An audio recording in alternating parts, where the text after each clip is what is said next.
Friends, आज हम इतिहास के चुनिंदा 15 प्रश्नों के साथ पुनः उपस्थित हुए हैं। आइए देखते हैं एक एक करके। ये आज भारतीय इतिहास का खंड 4 है। पहला प्रश्न है, उपनिषद काल के राजा अश्वपति शासक थे, तो इसका उत्तर होगा कैकेयी। अब आपके मन में ये आएगा कैकेयी क्षेत्र कौन सा है, तो अभी वर्तमान में यह है पाकिस्तान के रावलपिंडी और उसके आसपास का क्षेत्र। एक जमाने में इसको गांधार क्षेत्र भी कहा जाता था। वहीं आपने और उपनिषद काल के राजा अश्वपति शासक थे कैकेयी। अब देखिए उपनिषद काल भी एक शब्द आता है, तो आप जानते होंगे वैदिक जो काल है, वैदिक काल वो कितना से 1500 से लेकर 500 या 600 बीसी तक का कालखंड है। और इसी के दौरान क्या हुआ था, अगर देखा जाए तो यहाँ पर बहुत से साहित्य आए थे। तो एक 4 वेद आप देख सकते हैं इसमें आए थे। उसके बाद वेद के बाद अगर देखा जाए ब्राह्मण साहित्य है, हर एक वेद का अपना अपना ब्राह्मण है। उसके बाद आरण्यक आया और उसके बाद प्रारंभिक 13 उपनिषद आए, उपनिषद। और आप जानते हैं कि यही जो चीज है यही वैदिक साहित्य का सेट माना जाता है। तो आप देख रहे हैं ना, यहाँ अगर 1500 है तो 1500 के खंड को फिर आप विभाजित कीजिए तो 1500 से लेकर 1000 का काल है ऋग्वैदिक काल। और उसके बाद होता है लेटर वैदिक यानी उत्तर वैदिक काल, लेटर वैदिक काल, ऋग्वैदिक काल। यहाँ 500 बीसी के बाद का काल को देखा जाता है। अब यहाँ देखिए अंतिम जो आया है उपनिषद, ये 500 या 600 बीसी के आसपास का समय है और यही समय जो है उपनिषद काल कहलाता है। और उस समय के जो राजा थे उसी अश्वपति का उल्लेख किया गया है और जो कि क्या है कैकेयी देश। आगे देखिए दूसरा क्वेश्चन, महापरिनिर्वाण मंदिर अवस्थित है, तो ये कहाँ है? गया में, राजगीर में, सारनाथ में और कुशीनगर में। तो इसका उत्तर होगा कुशीनगर। कुशीनगर कौन सा क्षेत्र है? देवरिया, यानी यूपी जाइएगा तो देवरिया गोरखपुर के आसपास का क्षेत्र जो है वो कुशीनगर वही अवस्थित है। अब यहाँ एक शब्द है महापरिनिर्वाण, तो बुद्ध ने जब प्राण का त्याग किया वो घटना कहलाती है बौद्ध धर्म में महापरिनिर्वाण। और दूसरा एक और शब्दावली है महाभिनिष्क्रमण, महाभिनिष्क्रमण, यानी बुद्ध ने जब गृह त्याग किया था तो उस घटना को कहा जाता है महाभिनिष्क्रमण, गृह त्याग।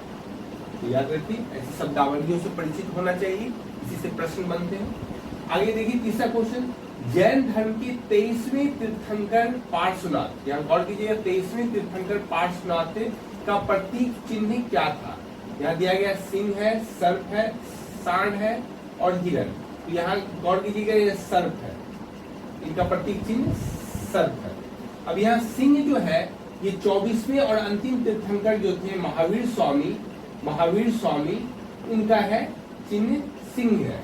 और सांड जो है प्रथम तीर्थंकर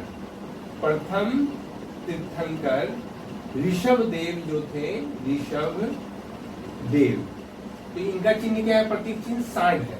और यहाँ हिरण जो है शांतिनाथ का है, शांतिनाथ का जो प्रतीक चिन्ह है हिरण है, शांतिनाथ। लेकिन यहाँ आपको याद रखना है प्रथम तीर्थंकर का नाम ऋषभ देव और 24वें तीर्थंकर महावीर स्वामी और 23वें तीर्थंकर पार्श्वनाथ। इससे क्वेश्चन बनते हैं। आइए अगला क्वेश्चन देखें, प्रसिद्ध विरूपाक्ष मंदिर अवस्थित है, तो कहाँ अवस्थित है? हम्पी में अवस्थित है। अब जानते हैं हम्पी जो है कर्नाटक राज्य में है और विजयनगर साम्राज्य की ये राजधानी रहा था। आगे देखिए पांचवा क्वेश्चन, ग्राम जलाशय के देखभाल के लिए लगने वाला निर्धारित कर क्या कहलाता है? तो ये कहलाता है एरी पत्ती। ये शब्दावली से परिचित हुई। और देखिए इसमें घटिका के बारे में भी जान लीजिए। तो घटिका जो है वह मंदिर से संलग्न विद्यालय को घटिका कहा जाता है। तो इसको भी मंदिर से संलग्न, मंदिर यहाँ लिख देते हैं इसको, मंदिर से संलग्न विद्यालय। ठीक है, ध्यान रखिएगा इसको, मंदिर से संलग्न जो विद्यालय है उसको घटिका कहा जाता है। अगले क्वेश्चन को देखें, कुतुबुद्दीन ऐबक की राजधानी थी, तो ये राजधानी इसकी लाहौर थी। इसको कंफ्यूज आप मत कीजिएगा, दिल्ली रहेगा, दिल्ली सल्तनत है तो दिल्ली लोग लगा देते हैं, लेकिन इसकी राजधानी लाहौर थी। बाद में इसने दिल्ली किया और उसके बाद इल्तुतमिश के द्वारा इसकी राजधानी दिल्ली ही रही है बाद में।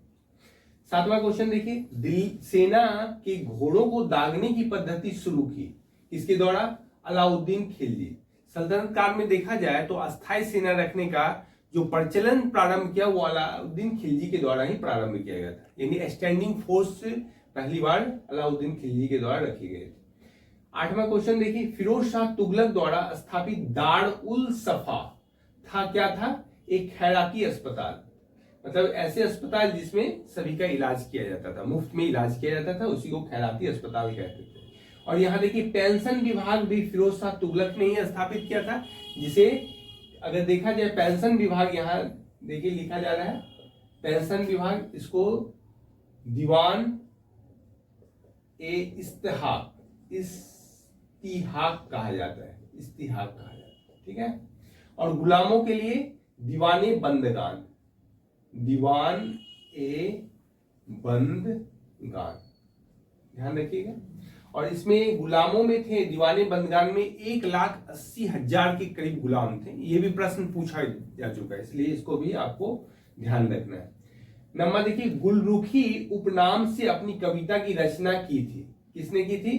सिकंदर लोदी ने। और सिकंदर लोदी ने भी ही 1504 में आगरा शहर की स्थापना की थी, आगरा शहर की स्थापना की थी। 10वां क्वेश्चन दिया, वह मुगल बादशाह जो रंगीला के नाम से जाना जाता था, तो रंगीला के नाम से मोहम्मद शाह को जाना जाता था, नाम ही लिखा जाता था मोहम्मद शाह रंगीला। और देखिए अगला इसमें देख सकते हैं आप, बहादुर शाह जो प्रथम थे उनको शाह ए बेखबर कहा जाता था, शाह ए बेखबर कहा जाता था। और एक और फैक्ट जानिए इसमें, फर्रुखसियर को घृणित कायर कहा जाता था, घृणित कायर, समझ गए ना। और अकबर शाह के समय ही राजा राम मोहन राय जो इनकी पेंशन की सिफारिश के लिए ब्रिटेन गए थे, जहां उनकी मृत्यु हो गई।